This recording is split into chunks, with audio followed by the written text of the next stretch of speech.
चूंकि आपने मियां नवाज शरीफ साहब का नाम ही ले दिया है तो उनके हवाले से एक और ख़बर अब बहुत ज़्यादा फैली और नवाज शरीफ साहब ने फिर वही रसगुल्ले और मिठाइयाँ जो हैं वो पहले ही खा ली और तकसीम कर दी कि देखें जुर्माना हो गया है और ये ब्रॉडशीट कंपनी को नैब को पैसे देने पड़े हैं और वजह थी जनाब जो हमारे खिलाफ मुकदमा था वो सारा मामला था। लेकिन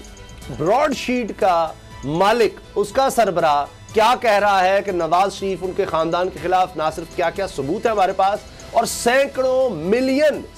यानी करोड़ों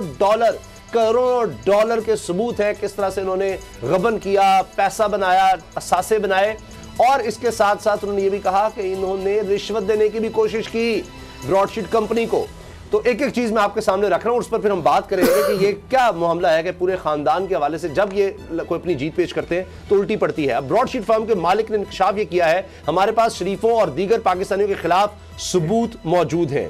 और बैनुल-अक़वामी ये कंपनी है और इसने कहा है कि नवाज शरीफ उनके खानदान से कभी भी मदद के लिए राबिता नहीं किया। नवाज शरीफ ने ब्रॉडशीट अदालती फैसले से मुतालिक सरासर झूठ बोला और नवाज शरीफ के इल्जामात के हवाले से वो कहते हैं कि नवाज शरीफ इल्जामात से बरी हो गए, ये बिल्कुल गलत है। ब्रॉडशीट से जान छुड़ाने की वजह भी शरीफ फैमिली ही थी क्योंकि इनका दबाव था। खुद को नवाज शरीफ का भतीजा बताने वाले ने रिश्वत की ऑफर तक की थी ब्रॉडशीट कंपनी को। वज़ीर-ए-आज़म के मुशीर शहजाद अकबर ने जुर्माना अदायगी के मामले पर रियायत मांगी। नवाज शरीफ हुकूमत को $1 अरब वाले अकाउंट के बारे में आगाह किया था।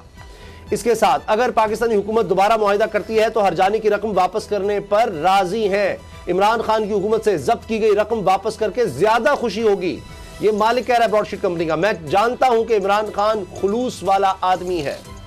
ये वही कंपनी है जिसको हायर किया गया था। मुझे शहजाद अकबर की ईमानदारी पर भी कोई शक नहीं।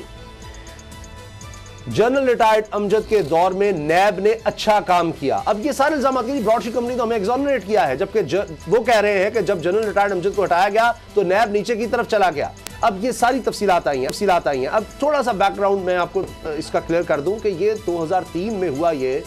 कि मुआहिदा ख़त्म कर दिया गया क्योंकि जनरल परवेज़ मुशर्रफ के दौर में मुआहिदा हो गया नवाज शरीफ उनके ख़ानदान के साथ के जनाब, और लिख कर मुआहिदा हुआ और नवाज शरीफ साहब चूँकि बाहर चले गए थे उससे पहले ही, तो उसके बाद फिर ये केसेस बंद कर दिए गए, सब केसेस खत्म कर दिए गए और उनको बाहर जाने की इजाज़त, क्योंकि डिक्टेटरशिप का दौर था। और क्यों बकौल ब्रॉडशीट कंपनी के मालिक के जी के उन्होंने कहा क्यों ये मुआहिदा हमसे खत्म करें, हम तो आपको असासे ला कर दे रहे हैं इनके, ये सारे एमएन फीड दीगर कितने मनी लॉन्ड्रिंग की गई है, इन्होंने अरबों रुपया इस तरह से चोरी किया है। तो बकौल इनका कहना था जनरल रिटायर्ड परवेज़ मुशर्रफ का कि इन्हीं के लोग जीत कर आ गए हैं तो बड़ा दबाव है, बड़े मसाइल हैं, इस वजह से फिर इस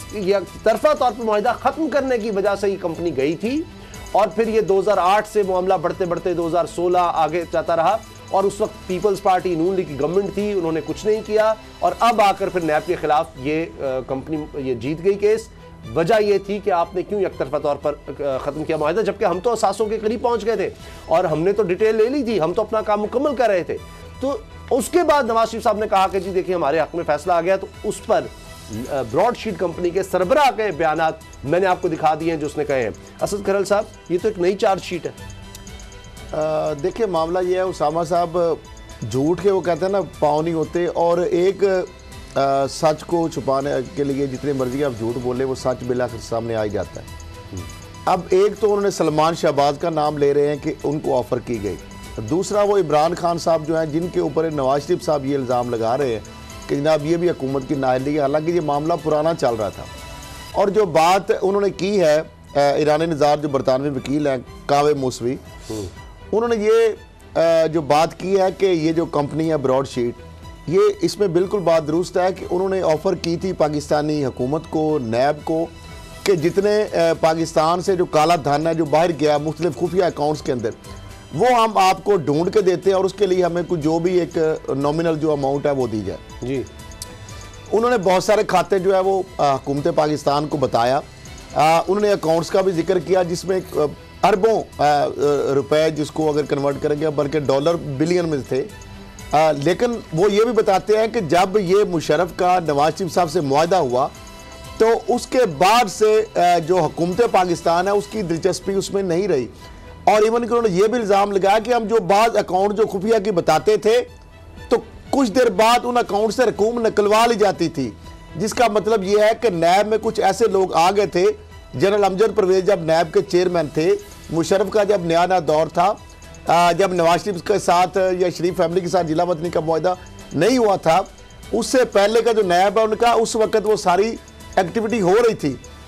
लेकिन जो ही इनका मुआहदा हुआ और जनरल अमजद परवेज, आपको पता है वो भी मैन ऑफ प्रिंसिपल थे, और जब वो चेयरमैन नायब के तौर पर उन्होंने रिजाइन किया था, उसकी भी वजह ये थी कि जब शुगर स्कैंडल उस वक्त आया था पाकिस्तान में, तो मुशर्रफ के जो अलाइज थे हुकूमत के, उनकी मिलें भी उसमें इन्वॉल्व थी। तो चेयरमैन जो नायब है, उन्होंने लेफ्टिनेंट जनरल उस वक्त अमजद परवेज थे, शौकत अजीज प्राइम मिनिस्टर थे, तो जो लोग उसमें इन्वॉल्व थे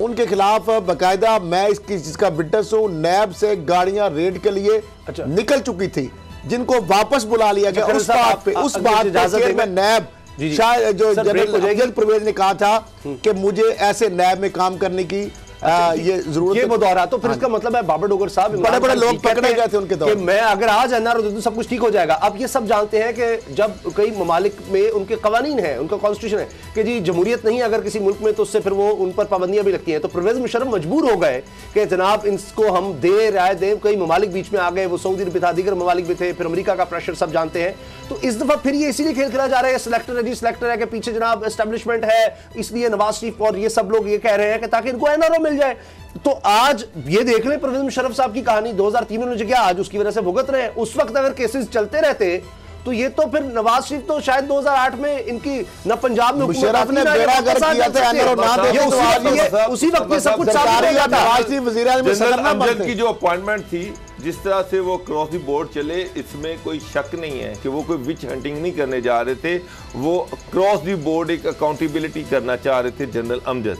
अब कावे मौसवी जो है वो जो बात कर रहे हैं, वो ये बात कर रहे हैं कि उस दौर में भी हमने उनसे ये कहा था कि जब हम विच हंटिंग नहीं चाहते, हमने 200 लोगों की एक लिस्ट दी थी, ये वो सारे लोग हैं जिनमें पे पार्टी का भी दौर है, नून लीग का भी दौर है, और भी लोग ऐसे हैं जिन्होंने अरबों रुपए की करप्शन की और उनका पैसा बाहर पड़ा और हमारे उनके पास सबूत हैं, और हम चाह रहे हैं कि उनके खिलाफ चलें। 2002 के इलेक्शन होती हैं, 2002 में काफ लीग बनती है, काफ लीग जो है उसको हुकूमत में लेके आना, पंजाब में भी वो फेडरल गवर्नमेंट में, इसके लिए नून लीग और पे पार्टी के बंदे तोड़ने हैं। जब इन लोगों के बंदे तोड़ने हैं तो नैब जो था उस वक्त जनरल अमजद साहब को हटा दिया गया, अपनी मर्जी का वहाँ पे बंदा लाया गया और नैब को सिर्फ डरा के लोगों को काफ लीग में शामिल करवाया गया। इसमें तो कोई दूसरी राय है ही नहीं है। अब एक और चीज़ जो है वो आप देखें कि वो इसी इंटरव्यू में कह रहा है बंदा,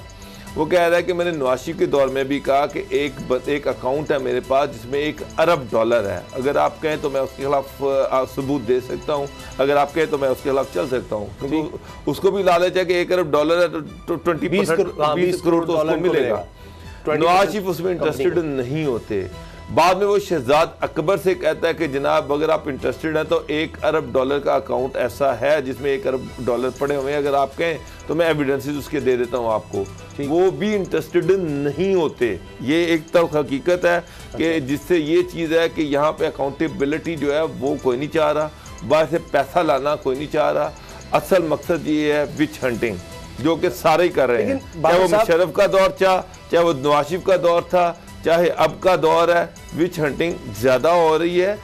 दिल से कोई अकाउंटेबिलिटी नहीं चाह रहा। अगर चाह रहे होते तो फिर लाजमी इस पे नेगोशिएट करते कि ठीक है $1 अरब आएगा तो उसी में से 20 करोड़ लेगा ना, एडवांस तो नहीं लेके जाएगा। लेकिन ये स्पिन, असद खलील साहब मेरे पास सिर्फ 20 सेकंड है, स्पिन कैसे दे देते हैं नवाज शरीफ साहब, उनका खानदान हर चीज को। JIT बनी तो रसगुल्ले खाना शुरू हो गए, बाद में पता लगा जनाब उसमें JIT में तो सबूत आ गए। अब इस दफा भी ये हुआ तो अब तो मालिक कह रहा है उसका कि इमरान खान की जो तारीफ कर रहा है, वो कह रहा है इनके खिलाफ सबूत भी है और ये झूठ बोल रहे हैं, अदालती मामले में भी ये झूठ बोल रहे हैं। ये किस तरह से सारी चीज घुमा देते हैं कि फैसला जो है उसको अपने हक में ले गए कि जनाब नैब को जुर्माना हो गया। उन्होंने वो बंदा जब बोल पड़ा उसने सारे सबूत खोल के रख दिए, जिस तरीके से उन्होंने बताया कि बकायदा रिश्वत की ऑफर की गई और ये सारे मामलात हुए, तो इससे तो ज्यादा मैं और आप तो बात करें तो वो तो एक चले इल्जाम हो सकता है, लेकिन वो बंदा जो रेलिवेंट है जिसके कंधे पे रख के ये चला रहे थे, और लंदन की अदालत का भी हवाला दे रहे थे कि फैसला नवाज शरीफ का बयान,